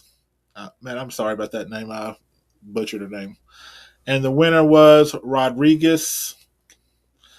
And then they did the tribute to AJ Styles, which I thought was very touching. You know, he got up there, you know, gave a little speech. He thanks his wife, thanks his family. You know, I can tell he's definitely a family guy. You know what I'm saying? Means a lot to him. It sucks to see him go, but I'm glad that he went out the way he did. He went out on his own terms. You know, he didn't have to go out being hurt or injured or like having to retire like maybe some people like Edge or whatever. What else does an AJ Styles have to prove to Yeah, anybody? exactly. You know, he's won almost everything he needed to win and whatever, and he's been on the top, you know, in a lot of organizations. So nothing but respect. Well placed rest, you know, and you know, like enjoy your time. Okay, so I got a question for you before you move on. Put you on the spot. I'm listening. He's recently retired now, so just on in-ring ability, where you put AJ Styles all time. Off the top of my head, I'm going to go ahead and say it. He's bumping somebody out of the top 10. I don't know about top 10. I would definitely. He's guaranteed a top 20 for sure. He might even be a top 15. I don't know if I could say top 10, just because I feel like I could think of 10 better wrestlers. I don't know, especially man. all time. Like if we're gonna say, but I would definitely put him top 15. Dream match. Give me where you think you would put him, and then tell me one person if you could see a match against that person that I would want to see him against. Yep. Let me see. That he never wrestled. See, I don't know all that he's wrestled and stuff, so that's kind of hard to decide. I can just say what I would want to see that I never got to see or whatever. I would, like I said, I would probably rank him. Like I said, I would put him top 10. I would put him top 15. Let's say we'll put him maybe 11 or 12 as far as top all time and shit. You know, like out of the top 10, but not out of the bottom 15 or something like that. Without having a list in front of you to just, you know, I'm saying, really evaluate it. That, you know, that's. I think he's definitely earned that. Match wise, because of his style, I would definitely want to see him with maybe like an Eddie Guerrero.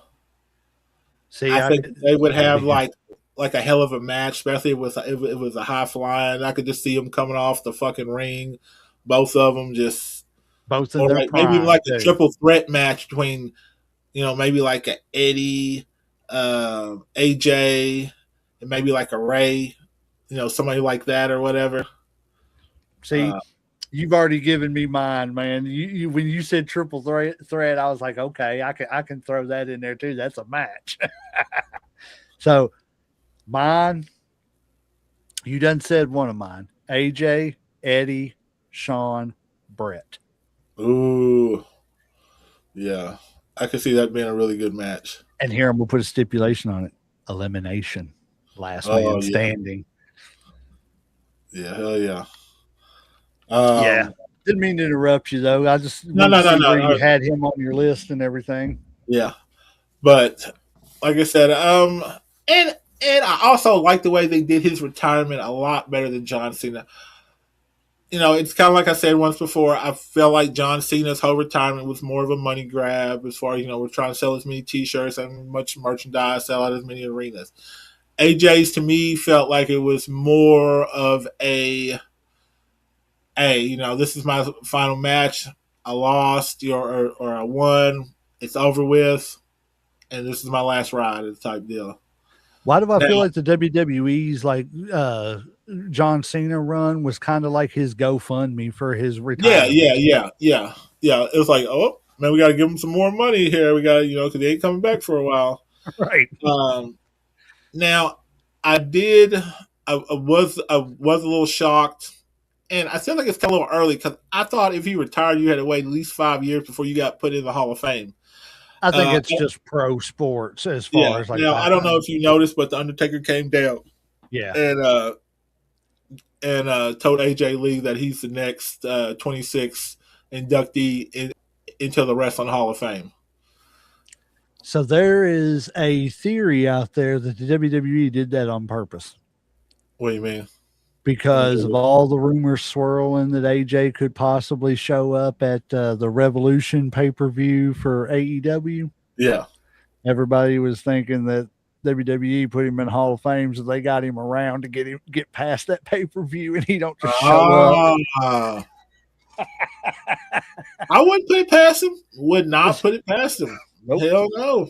Would not put it past him. Could you imagine if AJ Styles showed up on AEW's Revolution pay-per-view, just Oh, there we go. a Fucking couple of crazy. weeks after WWE, Oh, appearance? I'm telling you, they would go crazy, that motherfucker.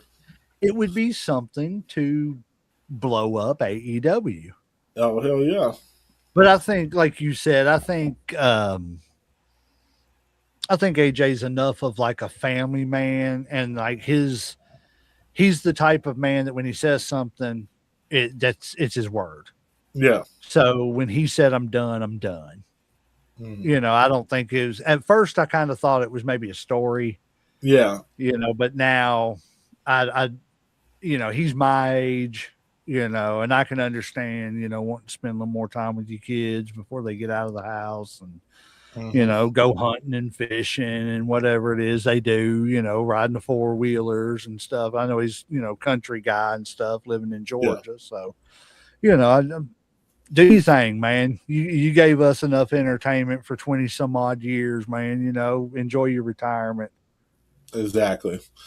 All right, let me get to SmackDown results. This is last week's. This is not what's going on right now. I just want to clarify that, make sure everybody knows.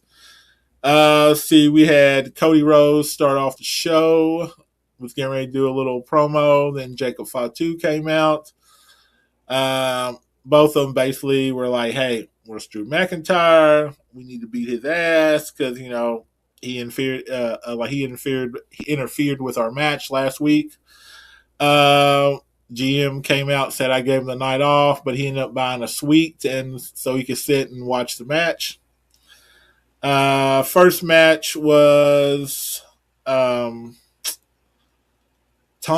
I always mess up this. Tama Tonga versus Ilya Dragunov. But Tama. God bless. I'm never going to be able to say this today. Just say okay. Tonga. Okay. Tonga had, of course, all the MFT around or whatever with a little interference. So he ended up winning. No really surprise. He was outnumbered and shit. So I don't really hold that against him. Jay Cargill came out and did a little promo. Not really talking about much and shit. Then we had the second hour. We had the qualifying match between Kiani James, Charlotte Flair, and Nia Jax or Nia Jax, which we had a kind of a shocking upset because between Nia Jax and Charlotte Flair, I assumed one of them was going to win, but the actual winner was Kiana James. Huh. So I was pleasantly surprised because I really thought it was going to go one of the way for them. So I'm glad they're kind of shaking stuff up, throwing some fresh face. And I don't think she's going to win any Elimination Chamber, but just put somebody different in there. I'm cool with that. Right. Give a young person a spot and let them see what they can do with it. Next, we had Obe Femme versus Kit Wilson. We already know how that went. That don't even need to be discussed. That's pretty basic. Then we had Tiffany Stratton versus Abigail Fry with Chelsea Green along because Chelsea Green, of course, broke her ankle. So her little underling was fighting and lost. No, no big shock there. Right.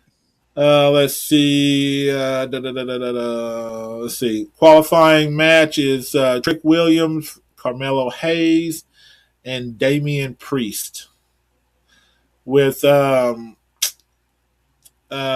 Trick Williams actually winning this. Another kind of shocking surprise. Oh, but I want to talk about Carmelo Hayes real quick. In an era where people don't defend their titles, or they might, once in a blue moon or every 30 days or 100, this man has got the Open U.S. Challenge, which means every week he's out here defending this title, which is a throwback to the television title that we just discussed. This shit is so refreshing to see somebody actually defending their belt regularly. Let me say that again. Defending the belt regularly versus all competition. I cannot tell you how much I appreciate that. Like how great that is to actually see somebody out there wrestling every week, not once a month, not twice a year, every freaking week. Thank you. I just want to put that out there because I don't think people understand how much that means. How often do we see tag team title? How often do we see the Intercontinental belt being defended? How long? Or the world champion? The championship belt. It doesn't happen like it used to. But the U.S. title open, I'm loving that. So I just want to show some appreciation because I don't think people understand how hard that is going out and doing that every freaking week. You got to put on a good show every freaking week. And he goes out there and puts on a great show every week. And to tag on a little bit to what you were just saying, I still stand by my statement from months ago. WWE's got tag titles. And see? Right. Exactly. That's what I'm talking about. And the second thing is Carmelo Hayes is a beast. Oh, hell yeah. Hell yeah. Carmelo Hayes is a beast. Don't sleep on him, people. Yeah, exactly. And I almost feel like it's kind of like what we talked about before, how the U.S. title is a stepping stone to get to that world title. And I think that they've made it into that TV title. Yeah. And I think that's what his next step is eventually going to be. I think he's a great U.S. champion. I think they're going to let him hold on for another year or so or whatever. And then they're going to give him a world title shot. You know what I'm saying? They're going to, they're like, hey, you did great. People like you. I kind of like the whole Melo can't miss type, little phrase or whatever you want to call it and stuff. So, like I said, lots of respect to him. Keep doing what you're doing, man. I'm enjoying it. And then we had Rhea Ripley versus Julia that ended in a no contest.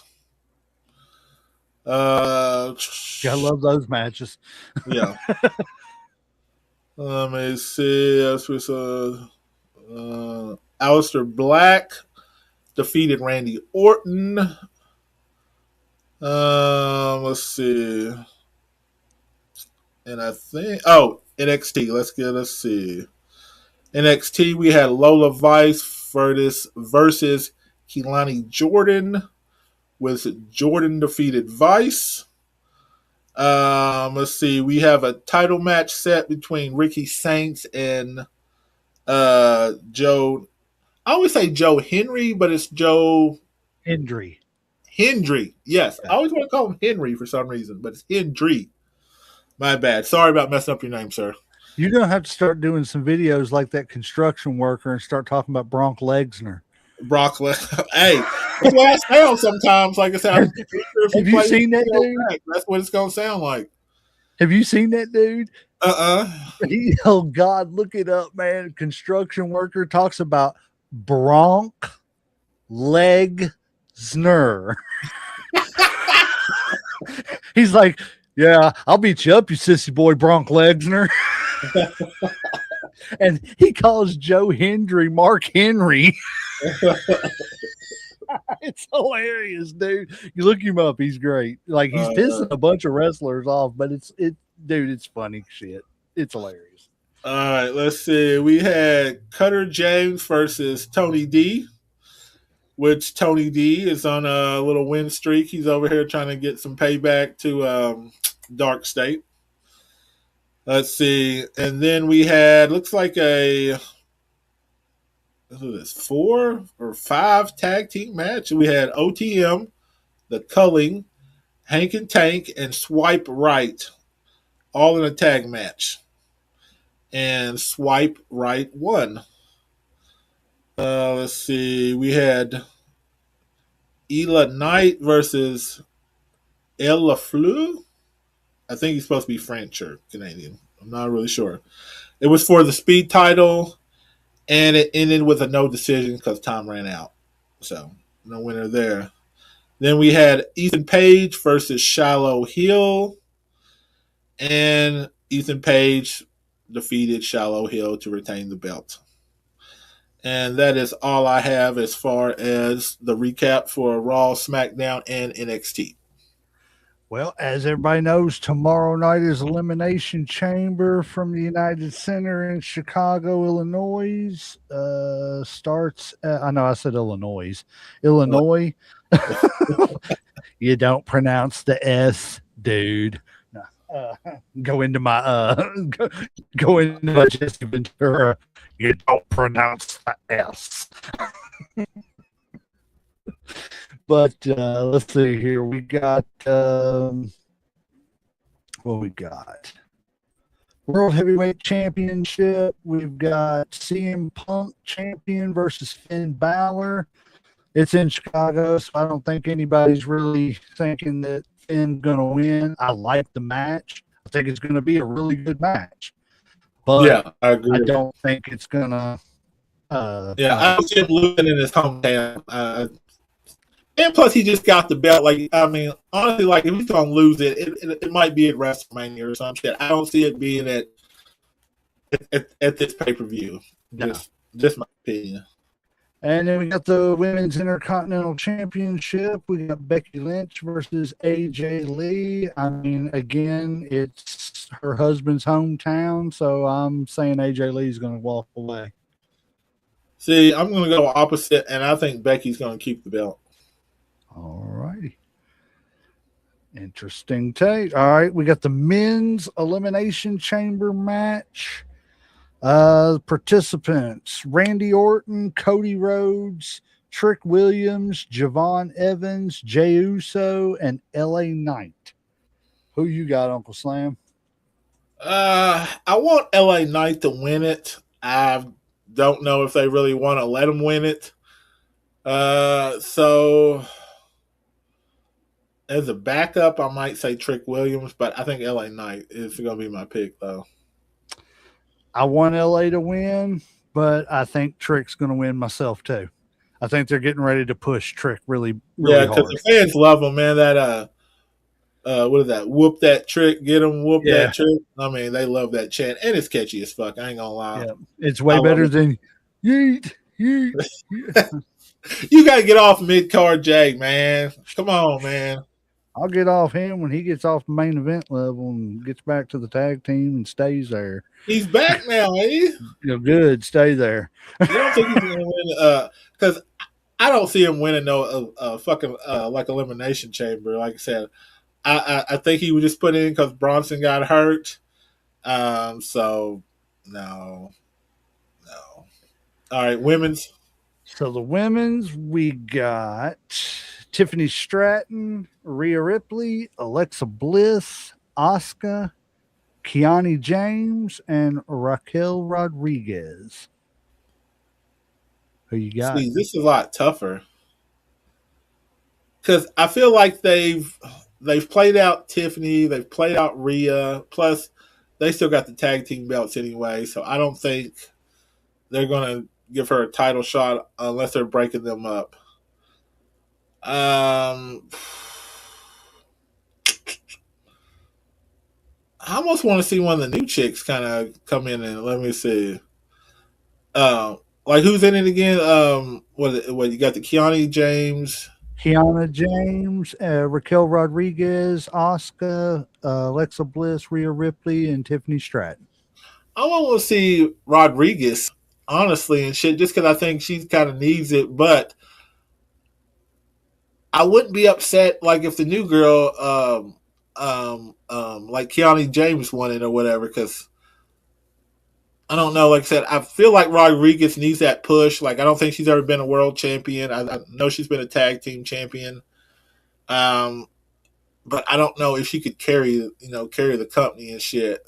Like if she's still with Judgment Day, maybe, but I don't know if you could have two champs as far as Liv and her both being champions. I don't know how that would work. I don't think it would work. Um, so, oh damn, that's kind of hard. Mm, I don't know. I guess I kind of want the new girl to win it and shit. Like, just kind of see what they're gonna do with her, Keanu James or whatever. That's gonna be my prediction. I I have a I think Raquel Rodriguez is going to win, but I also think that it could be a surprise, and I wouldn't be surprised to see Alexa Bliss win because I don't think anybody suspects it. Yeah, definitely that, and I can kind of see how Charlotte and her tag team kind of gonna go split or whatever. Like their run as a tag team's kind of over, and I could see them splitting up, and or like Charlotte maybe going heel on Alexis, and that causes them to go split up or whatever. So it wouldn't be a total surprise to me on that. I uh, I got a feeling they're going to go young on these elimination chambers as far as Trick and Raquel Rodriguez. But like I said, it wouldn't surprise me. I want LA Knight to win the men's. I think Trick's going to win, but it will not surprise me if Alexa Bliss wins the women's Yeah, because, again, I think it's a surprise. Plus, she's been back long enough and hasn't really been in the world title picture, and she's a former women's champion.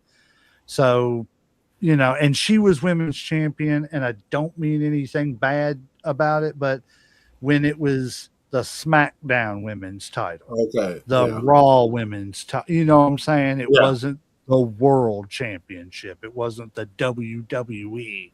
You know what hmm, I'm saying? So I don't know. To me, that title carries a little bit more weight than just you're the champion of that show. yeah. That's just the way I look at it. But yeah, that's all I got, Uncle Sam. You got anything else? No, I'm tapped out. Guys, here soon I just dropped $150 on the new WWE 2K26. So I'm gonna get back to doing the Twitch streams and everything with pay-per-views from those and everything once I get it all set up. And of course it's a big fantasy league and there's all Okay, kinds of everybody just be little pay-per-views to watch and everything of several different matchups. But yeah, I'll keep you tuned in for whenever I get it all set up and let y'all know so y'all can tune in. Should be weekly, bi-weekly pay-per-view shows and everything that just set up from the universe mode. But yeah, guys, don't forget to go like, share, follow, subscribe, do all the things, push all the buttons. And as we said, Mr. Ballin says, rearrange all that stuff and everything. We'll steal a line from him and everything. We don't care to borrow things. Nah. yeah. Body slam that like, share, and subscribe button for us. That's exactly right. Body slam it, leg drop it, and do all the things. Give it to Guys, people's we're elbow while you're at it too. right. Sweet chin that some bitch. Whatever you got to do. Guys, we appreciate y'all tuning in. We will be back next week with another show. Also, like I said, if anybody would like to join if anybody's going to be watching Elimination Chamber tomorrow night. Let me know as soon as possible, and we will get you in here. We'll sit do a little watch along and everything, and check it out and see what the results are of all these matches we predicted. But other than that, I'm out. You got anything? Nope, that's it. Let's ring the damn bell.